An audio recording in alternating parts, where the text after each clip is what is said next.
Hello and welcome to another edition of True Crime and Wine Couple.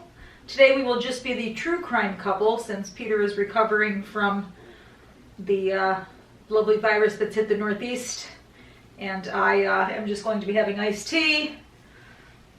Eileen and I will be sharing some iced tea. Got this from Etsy. I shouldn't say I'm a fan, but it's fun to carry around the school and everyone sees my Eileen Wernos cup. So anyway. And I'll be drinking my Weiss brand ginger ale. There'll be no wine for today. my boo-boo belly. For his boob, he had man flu, so it was 100 times worse than what I had. So we're not having any wine. No. So like I said, without further ado, Pete is going to give us the lowdown on the latest episode of the Gypsy Rose Prison Confession. Yes, episode number 4, which is actually the second part of episode 3. It was a 2-part episode. I pulled the trigger only way out. It was, the more I watch her and the more I watch this series where they're sitting down and talking, so just to give you a little background, they're interviewing her while she's still in prison. They did some in-person interviews, they did over the phone interviews. So this is like right before her parole hearing. Now this episode is going to walk us through the murder and her parole hearing. That was the basis of this episode. But the more I watch her, the more I listen to her, the more I don't believe her on a lot of things she says. I wonder how much of this she's actually happened to her. And I'm talking about the later years, like especially the few years after she turned 18, right before the murder. I'm wondering how much of it is accurate. And this one really got into the weeds on a lot of different subjects. And it just, listening to her, you have to wonder how much of this she's making up, how much she's just trying to do this just to, get the attention on herself, to make her, put her in a better light. I don't know. It's so hard to figure her out. And just put out a disclaimer, we are in no way victim blaming here. Mm-hmm. This is just our perceptions. We 100% agree with the fact that this woman was tortured by her mother. Yes, I mean, 100%. You see the pictures, but the problem is, as she got older, I think she started to take on her mother's persona. Yeah, a little bit. And, I think that the lines are very blurred about what's the truth and what's reality there. But we're in no way victim blaming. This is just our perception. Yeah. Because you could just you know that she was tortured as a child.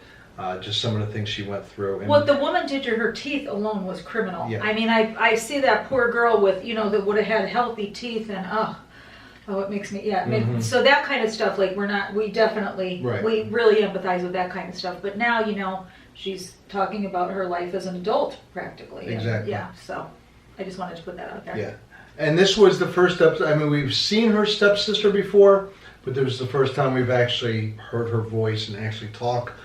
So they did a little bit of an interview with her. But when they were doing that, what I found interesting, and this is where I question the father.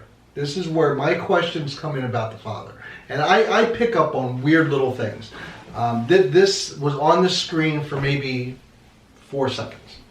That's about all that was on the screen, but it was just, to me, such a powerful image. It was Gypsy. She was very young. Her stepsister was a baby. So she was holding the baby. It looked like it might have been around Christmas time, but it was obviously at her father's house, holding the baby. She was standing holding the baby. And this is where I don't understand, why weren't there more questions from the father? Why wasn't it like, why is it when she's over here she's fine, and when she's with you she's practically dying? I just don't get that. So that was the first thing that jumped out at me. And we've had some comments regarding that, and most of the comments have agreed with me. I won't go into detail, but I spent a good amount of my time in my life, over a decade, with a diagnosed covert narcissist. So I get it. And like I said, these people are good at what they do. And Dee Dee she was a pro. Yeah. She was a pro. I'm not saying she was a narcissist, but I'm saying that she was a professional manipulator. Right. And we have gotten those comments, and I definitely agree with those people. I know how these people operate, and I know how good they are, and I know what they can, convince people to do. Right. And I understand that, you, and he's coming from the perspective of a dad, right? Yeah, like, exactly. like, why right. wouldn't you as a dad, right? Yeah. Yeah, because I don't know. I would just think that you would be more intuitive to what's going on, or question more. At least ask the questions. Don't just blindly give your faith over to someone and expect But them. that's why she was so good at manipulating. No one I questioned guess. her. Yeah, I guess. So that was the first thing that stuck out to me in this episode. But like I said, this one really gets into the gory details of the murder, and then it also gets into her parole hearing. So getting into the murder itself, she really goes into the planning of, and again, this is all coming from Gypsy, so we really have nothing to corroborate this with. It's there coming out of her mouth, but okay, what's true and what's not? And that's another comment we received, that this is what, shout out to all our commenters, this is what, This is Gypsy's narrative. right. So yeah, I mean. Now, something did come out in this episode that was brand new information, at least, and again, brand new information according to Gypsy. She claims that the only people she ever told this to up until this episode was her attorneys. So apparently, well, I'll get into that. So I'll follow up with that in a little bit. So it goes into the whole thing going back and forth with Nicholas. Apparently, Nicholas, and again, I wish I could see the actual text messages. I don't know if they exist, just to prove what she's saying. Because if it is true, this dude's sick, really sick. Now, I don't know if she was making him to be sick, to just make her look better. But, so apparently, Nicholas had this alter ego, Vincent, who was a 500-year-old vampire. And he told Gypsy that he would have Vincent do the killing, because he didn't want to mess it up. So he knew Vincent would be able to do it and pull it off. But then that's when it gets, I mean, as if that isn't dark enough to begin with, then he gets into his demands.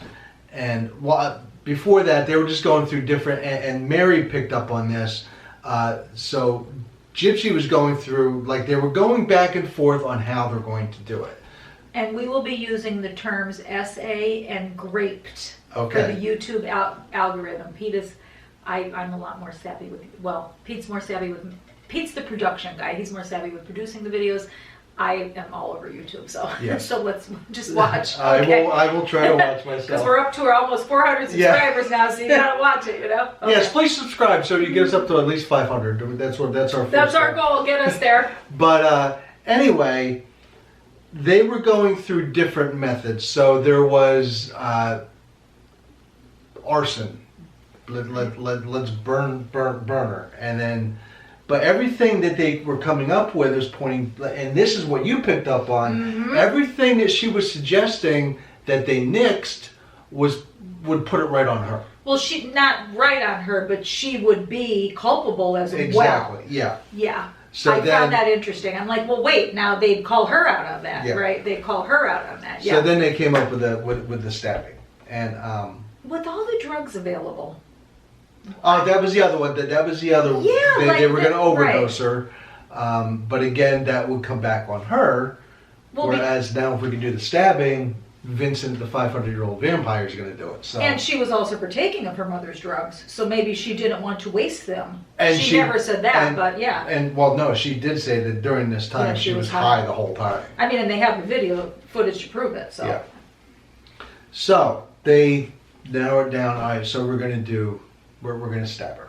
So then they're coming up with, how we're going to do this, how we're going to get you here from Wisconsin, we're going to get you bus tickets, hotels, that kind of thing. Now, this is the new information, and I had never heard it, so it very well may be this is the first time it's actually been publicized. But apparently, Gypsy, to make it easier for Nick, did a walkthrough of the house, like a video walkthrough. So she walked through the whole house, sort of giving the layout of the house so he'd know where to go, that kind of thing. So that's how involved she was in this setup.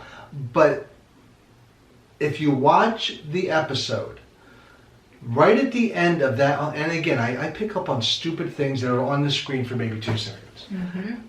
So she's taking this video and she's going through the house, going into her mother's bedroom, and then she's over the bed.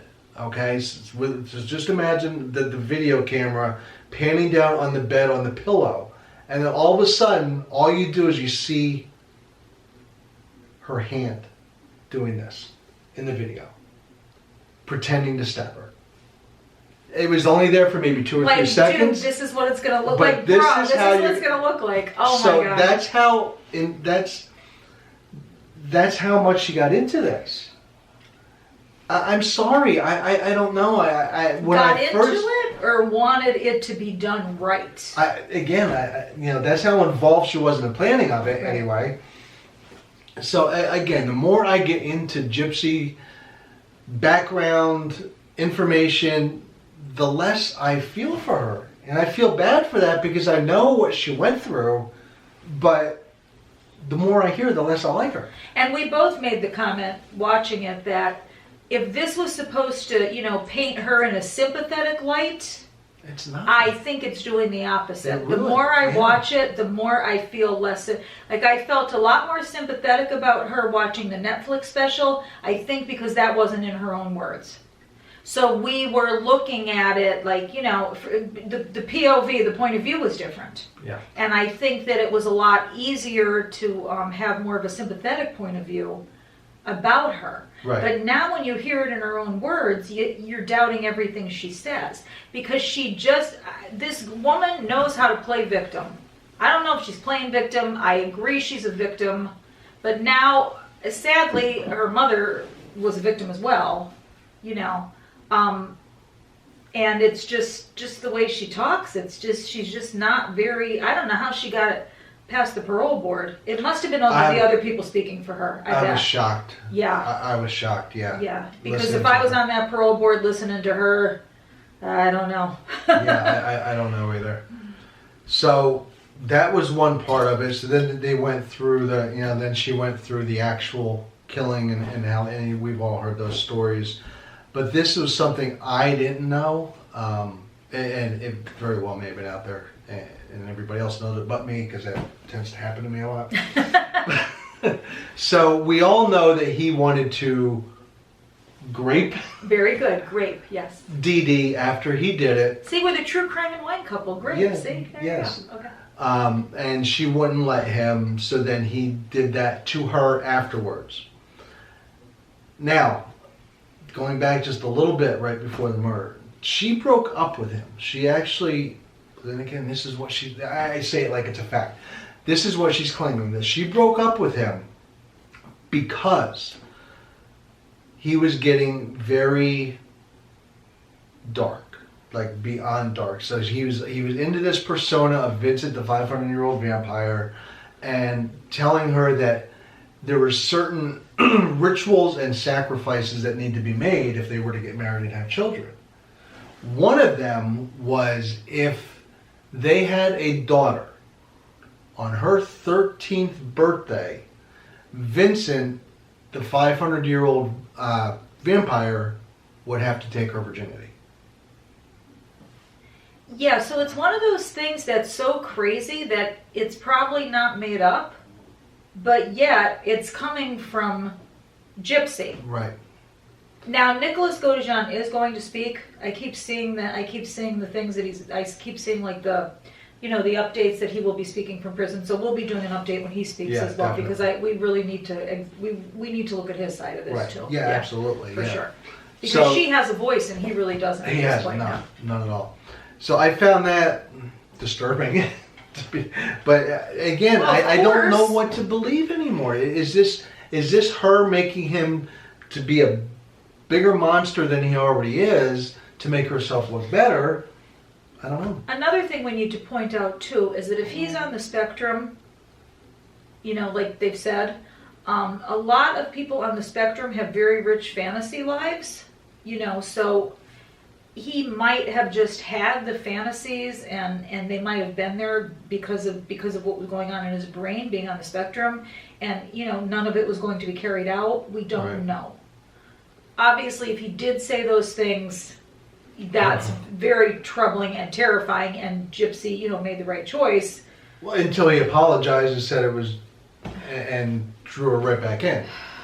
A day or two later. Well, and you know what? And here's the thing: she needed a savior. She can't do anything for herself because she was raised that way. So he was who was around at the time, and she wanted her mother gone. She wanted to be saved, and it probably, you know, she probably didn't want to invest the time and energy it would have taken to get herself another savior, because savior number 1 didn't work out, right? So savior number 2, obviously, according to her, has some major issues. But, you know, there's not, let's get it done now. Why are we going to move on to savior number 3? You know what I'm saying? And Ryan, to me, was just another savior. You know, he's the dude that, you know. That's coming up in the next couple of videos of the whole Ryan thing. I mean, obviously, Dee Dee did not raise a strong, independent woman, but given the way that Gypsy was raised, that was a recipe not to raise a strong, independent woman. You know, so there's that, too. You know what I mean? So, yeah, you know, him being on the spectrum, who knows if he just lived a rich fantasy life and he really didn't, you know, maybe they were just intrusive dark thoughts that he had. You know, we don't know. And then another part of the interview that sort of, I don't know,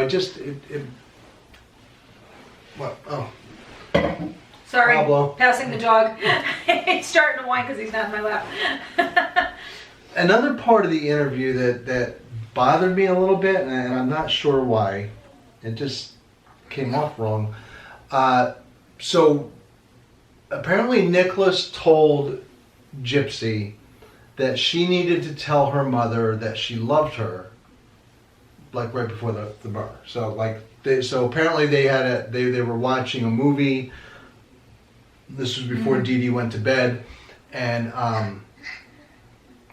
according to Gypsy, she told Dee Dee that she loved her, and then she goes, and I found it really ironic that when I told her that I loved her, she said, "I'm not dead yet." I don't know, that just did not set right with me when she said that. And the way she said it, too, it was just really strange. Could that have been Gypsy's guilty conscience playing tricks on her? I don't know. I don't know. Because she did admit to having a lot of guilt. And I do believe she feels guilt. I believe she feels guilt and remorse. I do believe that she saw, you know, we think she should have seen another way out, but given her limited experience, limited education, and, you know, the fact that she was pretty much a captive for all intents and purposes, you know, we don't really know. Right. So I found that strange. I don't know. And again, it's coming from her. So the more I listen to her, the more I don't know what to believe and not to believe. So I have to start like looking at like the facts. Like, okay, here's actual text messages, actual emails. You don't know the facts because the one person. Well, the fact I saw her video and she's going like this, that's a fact because I saw it on video. True. Another fact that I saw that I've never seen before, they showed videos of, they made a porn video right after the murder while they were waiting to get the bus back to Wisconsin. A corn video. Did I say it wrong? You said, yes, it's a corn video. A corn, that's so stupid. It's YouTube. Here we are. Yay! YouTube, you're stupid. We're a little distracted in this video. We apologize. That's all right, yeah. What was I saying? Oh, so they showed a lot of clips. They showed, you know, them in that hotel room after the murder. They showed clips of them in the bus station.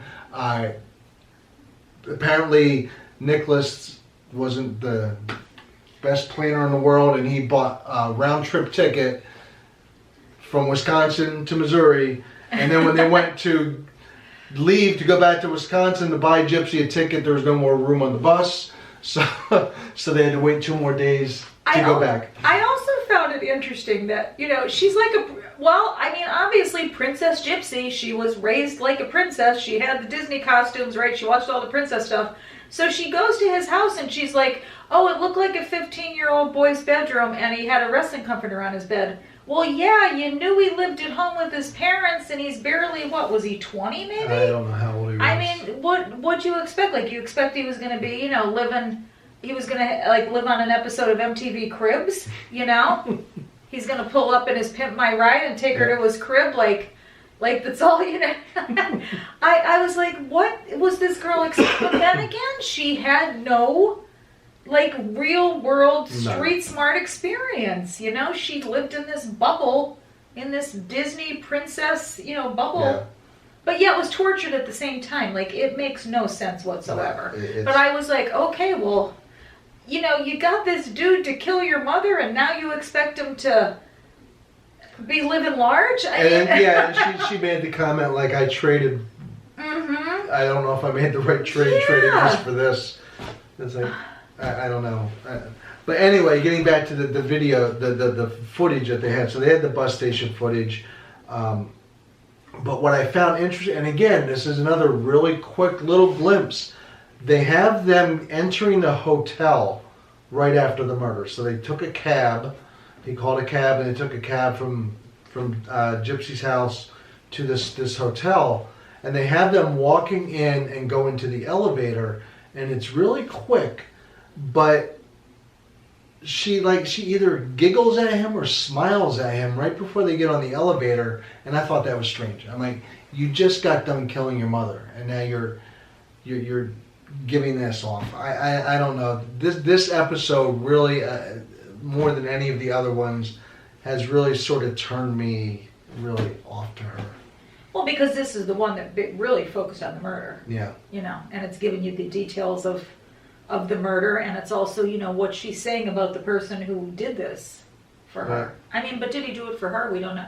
Another thing, too, is she seemed to almost be into playing into the SA fantasies as much as him. We don't know what the part of the SA things that came out that he wanted to do were coming from him, or was she playing on the fact that he wanted, he wanted part of it too. He wanted sexy time with her, was she playing into that to get him to do what she wanted to do? We don't know to what point he was being manipulated, with sexy time also. Exactly. It very well all could have been her. Who knows? I don't know. And it's weird that she claims that he did what he did to her after the murder, but then for 2 days they're in a hotel room making porn videos. And she's high as a kite. Oh, totally. Yeah. She said she was. Yeah. So what did she even know what reality was? If you look at that video she made that they showed, the clips of, she didn't look like she was in reality for that period of time. No, not at all. So that was what they cut. So that was all of that. And then, like I said, they did cover the parole hearing. They weren't allowed into video at the parole hearing. But they, I guess her stepmother came up and testified for her. But I think she was the only one other than Gypsy that talked. At least from what they said. Yeah, they didn't tell anybody else who spoke. And her father couldn't make it because he was out on his boat for a month. So you don't have a lot of sympathy for the dad, do you? You think he should have did more? He seems like a nice guy, but I don't know. He bothers something about him bothers me. I don't know what it is. Well, and the fact that no one in that family wanted her ashes, I think, is very telling about the type of person she was. So we don't know to what. Like we said, we don't know who was manipulating, who was being manipulated. You can't make heads or tails of this whole situation. And sadly, her side of the family is just totally screwed up. One of the people who knows what happened is dead. That's Dee Dee. One of the people who knows what happened is Gypsy, and I don't believe half of what she says. And the other person who knows what happened is in prison for murder and, on the spectrum, which... And claimed a 500-year-old vampire did it. Right, exactly. And I mean, I know that, people on the spectrum, some people have a very rich fantasy life and you never quite know. Or they don't express themselves like a neurotypical person where you would be able to follow the whole story. Like you would get bits and pieces of it, you know what I Right. mean? So. Yeah, but the little bits and pieces of the text messages that they sent back and forth really doesn't show what she's saying. Then there was the whole Facebook post. That's interesting too. Oh, I totally forgot about that Facebook Yes. post. That was beyond bizarre. I mean, I knew that she posted the bitch is dead. I knew that she put that on there, and I guess they had I didn't know Yeah. this. I didn't know that they had a joint Facebook account. Yes. I thought that she had a hidden one, and that was all she had. No, she had one with her mother But and they, then one, yeah. but they had the joint one, so that's where she posted that, and then everybody started commenting on it, thinking that she was hacked. That that doesn't sound like either of them. And so they were going back and forth, and then she had to clarify that it was worse. That it wasn't hacked. Well, she It was- claims that he told her to put that. Again. There you go again. Yeah. And she, in the second post that she posted, she made it sound like somebody else was writing it, Right, yeah. or that she was taking, or I mean, the way I took it, she was taking responsibility. She was saying what happened. I stabbed the fat blank pig. I mean, it was gruesome. I mean, and she just put it right there on Facebook. And that was how she wanted everybody to find out. And that's how, yeah, exactly. She said, I feel bad that she's lying there dead and nobody knows it. So this is how she's going to do it? I don't. But then again, she blames him for making her do that. She was forced to do that, she basically said, yeah. I just don't. I'm not buying half of it. I don't know. The more I watch, the more I listen, the more I'm not buying it. I don't know, Lifetime. So that was episode 4. We have 2 more episodes to go, so I think these last 2 episodes are going to be getting a little bit more into Ryan's the whole coming. Ryan saga, so that should be interesting. And they said that Ryan is dropping lots of hints on social media that she is pregnant. I'm sticking with my prediction that she is. I took one look at a picture of her and she just looks pregnant to me. I don't know. I have this weird thing about pregnancies. Like, I know when people are pregnant, I have weird dreams and stuff, which is funny because I've never had a baby, so it's kind of interesting. But I really think she is. Maybe just eating the same food that Ryan's eating. She doesn't look. No, she doesn't look like she's really gained any weight at all. So no, it's her face. She has that pregnancy look about her face. It's a woman thing. You know. My sisters out there, my women out there, you'll understand. You'll know what I'm talking about. So No clue. no clue. But did you have any comments? Any last thoughts? None at all. I think I covered everything. Yeah, it's gonna get interesting these Yeah. last few. I don't know what Lifetime is doing, and aren't they putting out that horrible Wendy Williams thing too? Yes. Oh, if anybody wants us to do a show on that, it looks horrific. Yeah. If you'd like to, leave us a comment. Like, subscribe, will get us to our big goal of a whole whopping 500 subscribers. We can't wait. We're chomping at the bit. We're salivating for those subscribers. Yes. Please like. If you don't like, I think thumbs ups trip the algorithm. Thumbs down trip the algorithm too. And if you don't like it, leave us a respectful comment and tell us why. And hopefully we can Make do you like better. the next one. Right, exactly. And we're not going to talk about our drink, but No, because it's just ginger ale.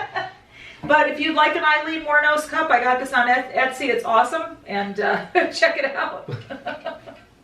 All right. Well, till next time.